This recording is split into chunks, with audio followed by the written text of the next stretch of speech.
Hey, we are going to talk a little bit about transistors, how to use them and how they function. So this is our base circuit. It's set up to work with 12 volts. We have better access to 9. I think this will still work. It'll just make our LED a little dimmer, but we should be okay otherwise.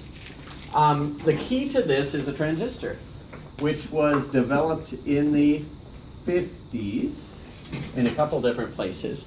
And it's a solid state device, meaning it has no moving parts, but it behaves in some ways like a switch, probably more properly like an amplifier. The way that we're using this is we're going to apply a voltage across the sides, but in its normal state, the switch is open.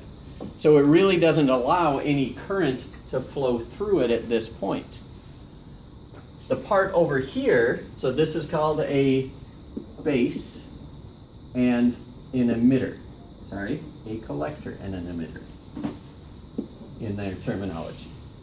And there's a third pin in there called a base. That base is sort of our on switch. If we apply a voltage to it, the transistor then allows current to flow through.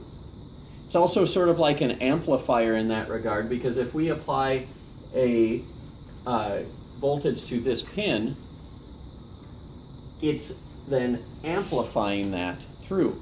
If we apply more of a voltage, we get more of a current through, sort of deal. So here's what our setup is going to look like.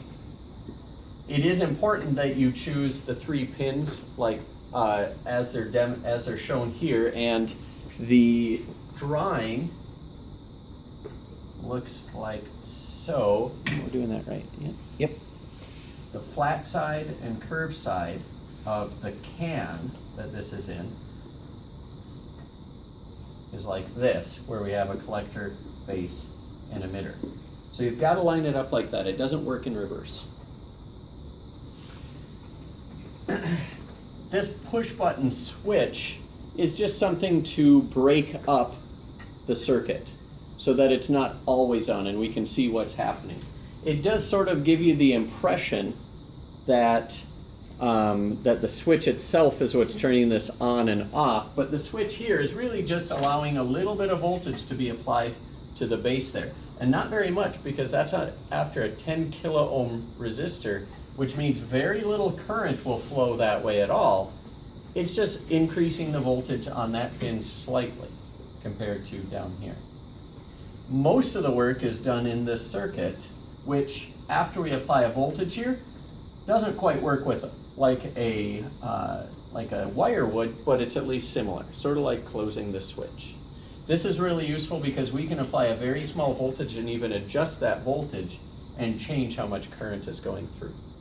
So after you get this set up with a switch there, we're going to do a second experiment to kind of demonstrate what's going on, or at least demonstrate a little more the different things you can do with it. So the follow-up thing I want you to do is to start experimenting with this sort of back end of the circuit to the base. Take out this switch, and instead of using the switch, connect those 2 wires with your finger. Pinch them both.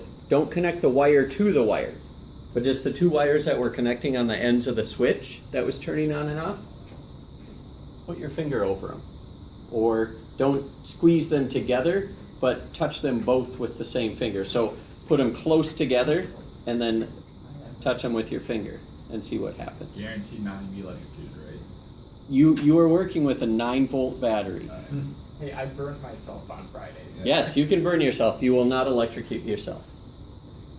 Like